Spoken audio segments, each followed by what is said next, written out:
Tuesday evening, 6:30. I'm sitting in my Berlin ground floor apartment and I'm trying to relax. Shabby old building, first rented out in the 1800s, dark, 30 square meter, still cheap, cold. The sound of my antique gas heating roaring in the background as if it was sighing. I always tend to say my gas heating can predict the future. If it breaks down, we will have a very cold winter ahead, which is rather the case.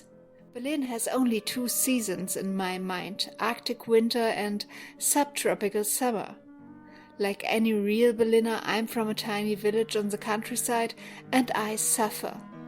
I don't need time travel, I need season travel. Back to autumn, forever.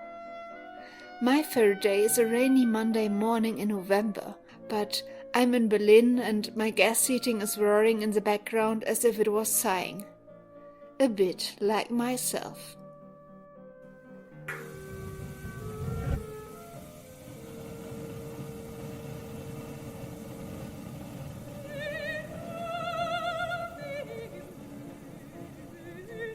Now take a deep breath through your nose and then exhale through your mouth, the meditation app says, and I follow.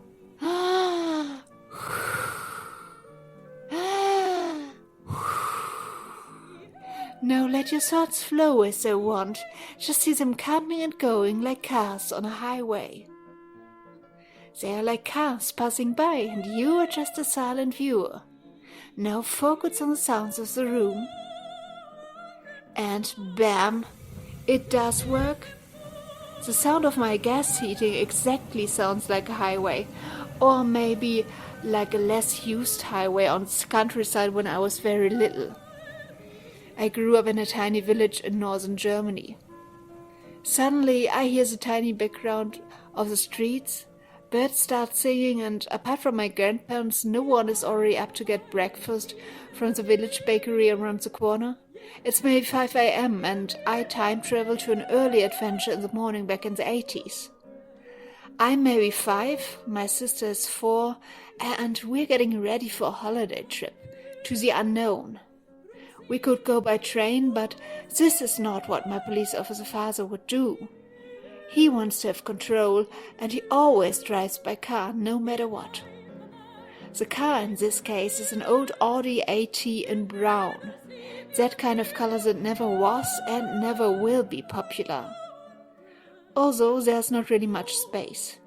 As the travel could take long hours, my dad had decided to build us a bed in the back of the car. Meaning he put on the back seats, covered it with all the luggage and bags, and put our bed linen on top. That was probably not legal, not even in the 80s, but my father thought it would be better the children sleep during travel, so they won't get grumpy and on his nerves. I remember laying on the bags and suitcases was not really comfortable, a bit hard to rest. I'm looking at my sister and my sister looks at me. Oh my, what are we doing here? My grandparents wave us goodbye from the house door. My mother puts on a cassette with Grimm's fairy tales. Probably it was Mother Hulda. Good girls help create snow, bad girls end in dirt. Gold Mary and Pitch Mary. That's what we believe in a police officer's family. 2 daughters it shall be. One was pretty and industrious, the other was ugly and lazy. By the time being, I didn't find out yet which daughter I'm gonna be when I grow up. I turn out to be a Pitch Mary, looking like the Gold Mary as it seems. But not yet. My sister and me listen to the fairy tale and eventually fall asleep. Ages, as it seems. Suddenly I can hear my mother's voice, "Children, it's time for breakfast!" And suddenly we are almost there. And we are there. There, little one. The sound of my gas heating exactly sounds like a highway to me, or like a less used highway back in a tiny village in northern Germany where I grew up. My favorite day is a rainy Monday morning in November, preferably back in Dublin or Maynooth, but I'm in Berlin, and my gas heating is roaring in the background as if it was sighing. A bit like myself.